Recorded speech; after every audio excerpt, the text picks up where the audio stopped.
vamos a hablar ahora de los delitos informáticos y una propuesta que estaría analizando el Ministerio de Justicia para crear leyes contra nuevos delitos informáticos.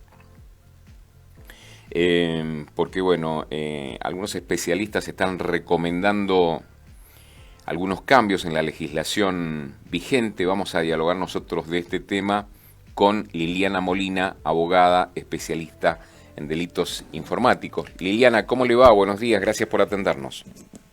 Buenos días, Ariel, un gusto. Bueno, coméntenos un poquito cómo está, digamos, planteado actualmente todo este tema, porque los delitos informáticos hay nuevas modalidades de estafa. Por ahí cuando uno trata de advertir de cierta modalidad, ya se creó otra. Entonces, bueno, los delincuentes podríamos decir que están a la vanguardia permanentemente en todo esto. ¿Cómo se hace para combatirlo? Sí, como bien dice usted, un día ya tenemos un delito y al día siguiente se van sofisticando y cambian por otro. Y esto es continuo y hay un crecimiento exponencial. Tal es así que, bueno, se elaboró una propuesta presentada al Ministerio de Justicia, al doctor Mariano Cunio Libarona, de parte de dos catedráticos, uno con residencia en Argentina y otro en Alemania, para reformar, actualizar y fortalecer todo el marco legal vigente en materia de cibercrimen. Si bien tenemos una legislación, la misma es insuficiente, entonces lo que se trata es de completar esos vacíos legales que se van generando, ampliar esta legislación de fraude informático y evidentemente la finalidad es proteger la intimidad de las personas. Ahora, dentro de estas nuevas figuras, que lo que decimos en terminología penal, tipologías, es decir, cuando uno habla de un tipo penal es porque ya está incorporado el Código Penal, y hay muchas de estas figuras que no lo están. Hay principalmente, bueno, vamos a dar algunos puntos como para hablarlo en lenguaje claro para que la audiencia lo entienda. Uno de los puntos a tener en cuenta, y que esta propuesta lo está presentando, es lo que se llama, en una terminología extranjera, importada, porque todavía no le encontramos una traducción literal en la Argentina, lo que es el delito de doxeo, con D, que es cuando se difunde públicamente, a partir de Internet, datos personales o información personal con el objetivo de intimidar, por ejemplo, a enemigos políticos, y así dañar su reputación. Otro delito que se incorpora es el de suplantación de identidad, es decir, cuando me hago pasar por otra persona para cometer un delito. Casos en último momento fueron el que llama una persona haciéndose pasar por el empleado de un banco, y así a través de este ardid va llevando a la víctima a realizar una transferencia bancaria, por ejemplo.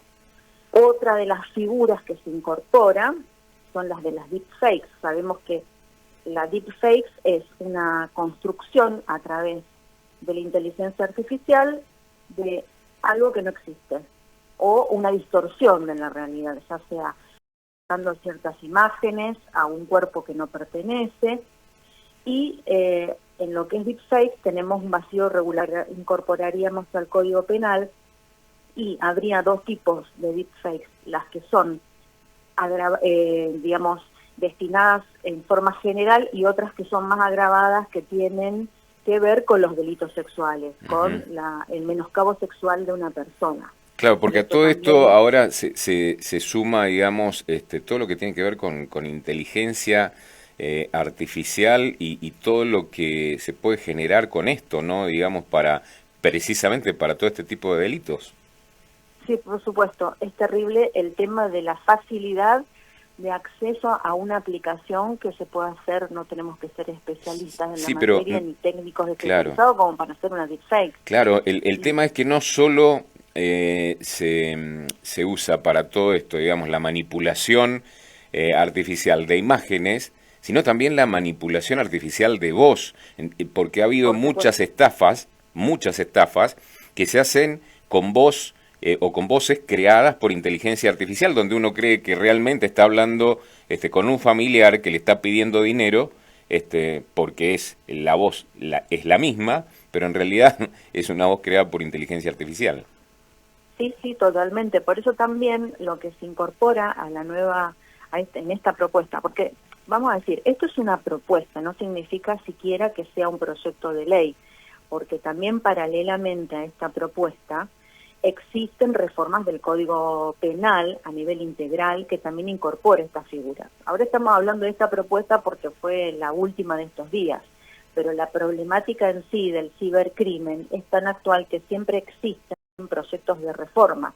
El robo de datos del Código Penal como una figura autónoma con su propia sanción, lo cual es muy interesante porque vamos a poder sancionar a la persona que está cometiendo phishing. Hoy por hoy lo tenemos que acercar a otras figuras penales, y esto va a ser totalmente específico.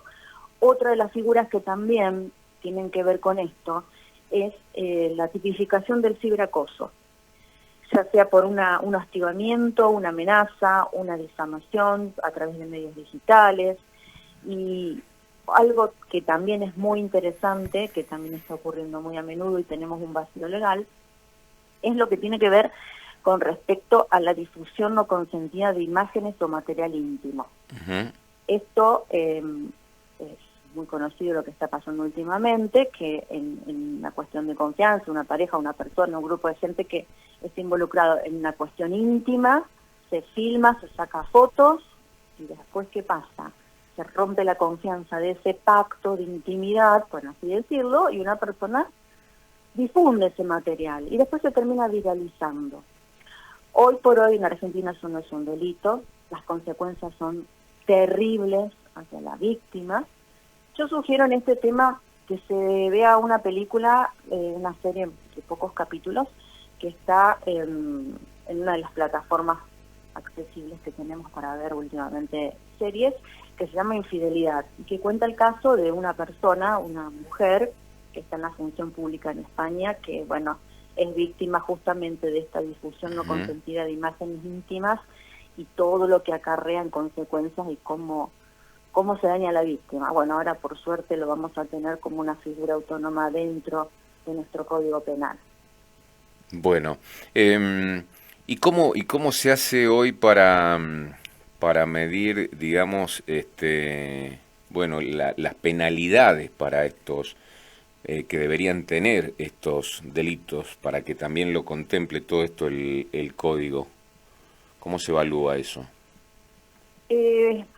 Bueno, mi opinión personal respecto a esta propuesta en sí, yo creo que las penas previstas para cada tipo de delito no son muy altas, lo cual permite a la persona poder pedir un cumplimiento de pena sin estar privado de libertad. Obviamente que va a servir como antecedente penal, pero también la pena a veces tiene que tener Claro, porque esa en finalidad algunos casos, claro, como usted si hago esto no queda en la nada. Seguro, como usted lo señala, en algunos casos se hace un daño gravísimo, un daño moral, en algunos casos de estos, con la difusión, por ejemplo, de imágenes alteradas, manipuladas, que no son reales, obviamente, imágenes por inteligencia artificial, donde uno expone a una persona, a lo mejor, por exponerla por alguna cuestión, por alguna factura, digamos, que quedó pendiente. La cuestión es que el daño moral es gravísimo y es incalculable el daño que puede llegar a sufrir una persona por esto. Sí. Por eso, ¿cómo se mide eso para decir, bueno, por este daño que hiciste, digamos, la condena tiene que ser esta? Como bien dice usted, el daño que se provoca es enorme, al punto tal que muchas personas han decidido atentar con su propia vida. Exactamente, exactamente. Lo tenemos en Argentina y en todo el mundo. Habiendo una escala penal de por ejemplo, de 1 mes a 2 años, el juez, en el momento de dictar sentencia, va a evaluar las pruebas. Claro. Las pruebas que se aportaron al proceso, la condición de la víctima, el resultado final, la afectación de su reputación. Es decir, ese criterio lo tiene el juez como para evaluar y decir, voy a terminar dictaminando y poniendo tanto de pena privativa de libertad, que en este caso no Claro. existiría la pena privativa de libertad. Considerando también Pero, en muchos casos quizás también como una instigación al suicidio, un hecho de estos. sí, habría que ver de acuerdo a la situación en general y en particular cómo se puede evaluar la prueba aportada en autos y las consecuencias que han producido a la víctima, que siempre son enormes, porque la no certeza hasta dónde llegó ese material y que después del día de mañana puede volver a aparecer, es una amenaza constante en la vida de la persona, que no hay mecanismo tecnológico como para frenar esa divulgación porque no sabemos dónde está alojado. Seguro, y mucho más cuando se trata de niños, me imagino. Tal cual. Y más en la adolescencia, donde hay otras problemáticas que esto tiene una repercusión enorme. Sin duda. ¿En qué estado, Liliana, en qué estado está este proyecto? ¿Lo están evaluando en el Ministerio de Justicia? Es una propuesta que pide el doctor Cunio Libarona, ¿no? Ni siquiera tiene el grado de un proyecto de ley. Es una propuesta realizada desde el mes de septiembre a pedido del Ministerio a estos dos profesionales, en los cuales en la exposición de la propuesta intervinieron otros profesionales, otros catedráticos de Argentina para escuchar la propuesta, pero bueno, habrá que ver qué se decide, si esto va a correr en forma de un proyecto de ley y tendrá que seguir el tratamiento legislativo correspondiente. Claro. Y en el caso de las estafas bancarias, lo que se advierte muchas veces también en todo esto es como que los bancos no se hacen cargo de esto, ¿eh? Los bancos no se hacen cargo. Si uno entró en una estafa por el cual le vaciaron la cuenta, cuando le hace el reclamo al banco, el banco es como que dice, no, yo de esto no soy responsable. Alguien activó tu token, nosotros creímos que fuiste vos y ya está. Sí. Y ahí se acaba la discusión y el banco no responde. No, el crecimiento exponencial del cibercrimen y de las estafas bancarias. Si el banco, esto es una opinión personal, sale a responder por cada estafa en particular, se cae el sistema, porque no hay reseguro para sostener el impacto económico que está generando esto. Y el banco entonces se escuda en que, bueno, participó la víctima porque fue la víctima la que facilitó todos los datos, y bueno, sí, pero la víctima fue engañada a través de un ardid, engañada para realizar la maniobra. Y asimismo, cuando también una persona realiza una compra online y paga con una tarjeta de crédito, o le utilizan la tarjeta de crédito y es engañada. Claro. Algo hay que hacer. Y bueno, yo creo que una de las formas que tenemos a nuestro alcance es modificar la legislación existente, porque ya nos quedó insuficiente. Sí, indudablemente. Y exigirle a los bancos también mayor filtración en los procesos de seguridad, indudablemente, porque sí, bueno, son absolutamente vulnerables. Claro, pero ahí mismo donde el organismo de Contralor es el que tiene que verdaderamente auditar a los bancos para evaluar si tienen un mecanismo robusto de ciberseguridad, porque el cliente, el usuario del servicio bancario deposita su dinero, hay un contrato de depósito, se ha generado confianza, yo dejo mi plata para poder ser retirada, y el banco a su vez tiene un deber de seguridad sobre esos fondos, un deber de custodia. Entonces, no es el momento de que el banco diga, no me corresponde, no me hago cargo porque participó la víctima, porque hay un montón de derechos y obligaciones en ese contrato que se vincularon a través de las partes. Seguro. Seguro, muchas de estas causas lógicamente son judicializadas, porque de alguna forma obviamente la víctima también tiene su derecho a defenderse. Sí, por supuesto. Pero digo, en primera instancia el banco nunca responde por esto. No. Es bastante reticente y la única forma es, lamentablemente hoy en día, bueno, sí o sí, primer acto que uno debe realizar, la denuncia ante Fiscalía. Segundo, llevar esa denuncia de Fiscalía al banco y hacer el proceso interno del banco para ver si el banco responde. En la mayoría de los casos el banco no responde y hay que iniciar la acción civil contra el banco para poder obtener esos fondos. Y esto lleva tiempo, obviamente. Fueron pocos casos en que el banco ha respondido.